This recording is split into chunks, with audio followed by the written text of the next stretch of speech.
There's a barn owl that comes into our garden every evening, has no interest in us, no interest in who we are, and there's something extraordinary about its wildness.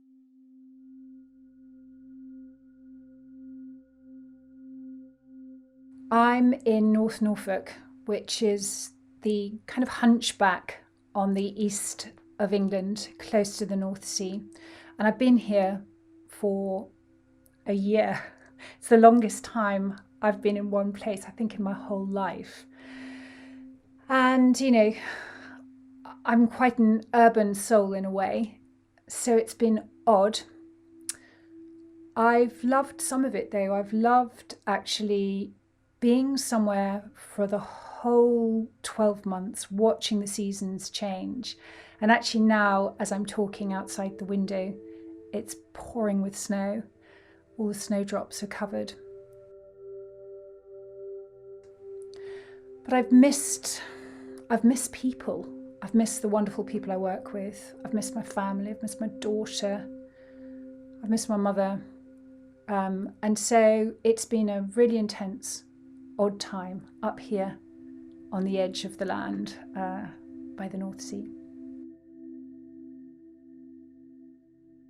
I've found that I've had to adapt my way of working, and I think it's been in response to how virtual and ephemeral this way of being is.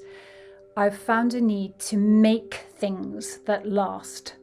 So the wonderful conversations that I end up having with, you know, faculty or people who come on our programs, I've tried to turn them into podcasts. I've kept a journal. We have felt that we needed to literally make things like sort of packs of cards with ideas in them and playlists, things that actually viscerally connect us with other people, and things that last, things that won't blow away on the wind. Two things really stand out for me, and they were things that I didn't think were possible before this year. One is you can really collaborate and be creative and not be in the same room. I found the intensity of being on Zoom or Teams or whatever it is, the face-to-face nature of it, particularly working with people who are good at all kinds of things that I'm not good at, that we've been so productive and creative in those moments. I mean, more than when one's in a room with a whiteboard and there's dilution of noise from another room. I've been really surprised at how creative we've been able to be. The second thing I've learned is that you can build real, intimate relationships of trust from scratch without ever meeting the person.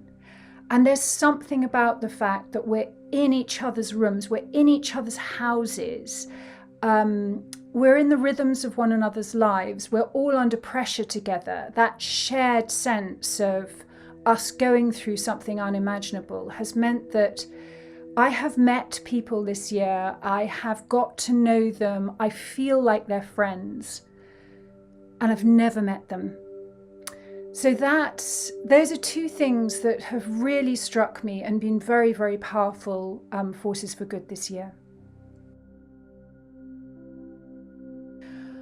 I think they know that small things can send people into swoops of sadness or changes of mood. They make time for people. They are not just having meetings as usual. They're leaving time to ask people how they are. They are good at reading faces. And I do feel passionately that turning on the camera is hugely important. Seeing people's faces, seeing whether they're fragile or not. And just because someone wasn't yesterday doesn't mean to say that they are today. And I think that sort of nurturing, and we hardly ever use the word love in organizations, but that kind of love of one's people, the people that work for you, and the leaders that have shown that and understood just the rhythm of checking in, the rhythm of seeing that people are thriving. That sort of leadership's been hugely inspirational and important this year.